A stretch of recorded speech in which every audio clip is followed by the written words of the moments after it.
Alright, so I found this Stanley FATMAX professional power station on the curb. It looks like it does have some battery, being at 12.3 volts. Sorry, it's upside down. What I'm looking to do is I'm going to fully charge this, and we're going to see, after I fully charge it, how if the inverter works and the other components work on it. Because it does have an air compressor compartment here. It does make noises. Probably the battery's low. Got an air compressor here, it looks like, of some sort, or a bit for it. What I'm gonna do is I just want to make this quick video on it. We'll see if it'll hold a charge and whatnot, just to see why it was tossed. I'm assuming it's probably because the battery's weak, but what I'll do is I'll just test it. It's always fun to test, so what I'll do is there's a plug here for an extension cord. Grab the extension cord, plug it in.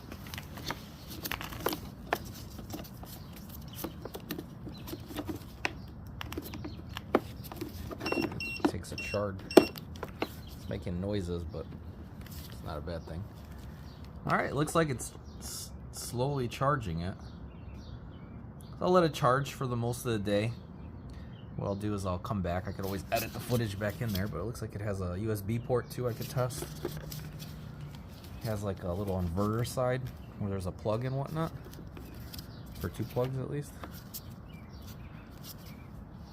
So yeah, we'll see if it works. At least I could just test the initial components. You can see that it's got different features like a battery status, USB, compressor, area light. What does that do? I'm assuming it's for the light down here, but yeah. I'll have to figure it out. I'll have to mess with it just for a little bit. But we'll come back to this one shortly. Stay tuned. Alright, welcome back. So this has been 2 days later from the previous little clip there. So I went ahead and charged it for on and off for the last couple days here. So as you can see, what do we have at? About 12.9 volts.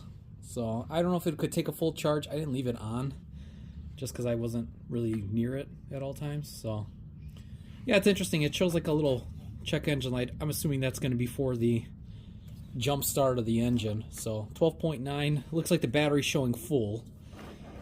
So I wanted to test it. So I'm gonna go ahead and click the area light. I don't know if this is gonna work. Yeah, so something's wrong with the light. You can see that light's not lighting up.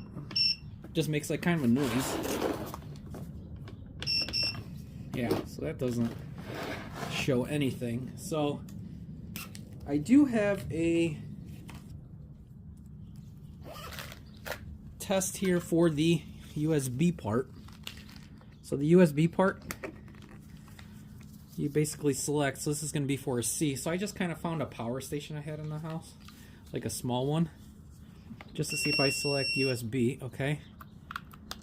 And it is showing charged, so I do have it at 100%, but it looks like it is charging it. So the USB does work, and it seems to be taking the voltage out of the battery. So I think the battery might be weak inside this, but that part works. And then I just had a small test to try for the inverter side, just to see if the inverter side works. So I'll turn off the USB. It says it gives it a 5-volt reference. I don't know if this is going to be too much of a load on it, because this inverter is a tiny little inverter. So I'm hoping that it'll at least charge a battery if I turn it on, like a little Ryobi battery. We'll find out shortly. So it did turn it on. So I'm just curious to see if it'll actually maybe charge this.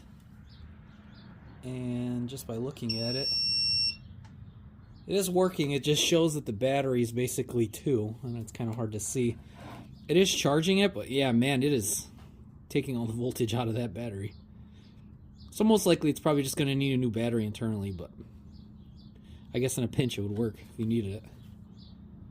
So it looks like that inverter side works fine. Let's try this side.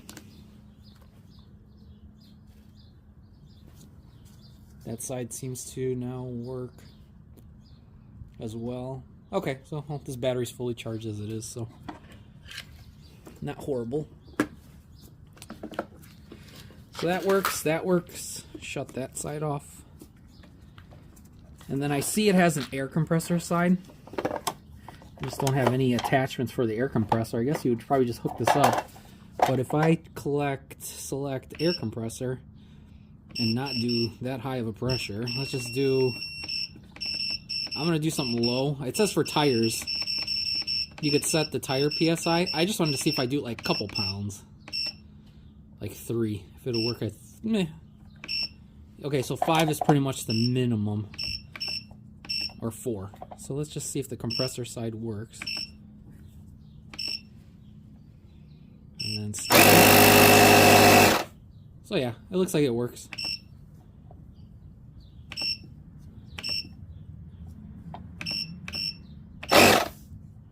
Okay, so just by holding it, I could apply the pressure, make it 5 pounds. If I wanted to do a little bit higher, let's do 10. Oh yeah, it gets pretty quick. The compressor works fine. So there is a little bit of life left still in this battery, so that's okay. Yeah, it's interesting that the area light doesn't work. It's the only thing that really doesn't work. The cable works there. I'm pretty sure the 12 volt works. But the area light, for some reason, unless I am... Let's turn off the air compressor. There you go. The area light, I don't think there's like a switch here to it. No, it's just this piece. So yeah, it looks like that piece is not working. So battery status works, USB works, the rest of it works. Just that. Turning it off, it'll eventually shut off. I think it's got on auto off. So yeah, so nonetheless, interesting curb find. I don't really find any of these ever, so sometimes they work, most of the time they don't. This one seems to work. I guess if you need it in a pinch, probably could use it still. And the good thing about this one actually is that the battery would just be easily taken out. You just got to remove the screws from the back if somebody really wanted to mess with it. But I already have a jumper, so probably just list this one up. I don't know, 40, 50 bucks. I mean, it runs, it works. So yeah, if you have any questions, comments, concerns, go ahead and reach out, and I'll catch you guys on the next one. Have a good day.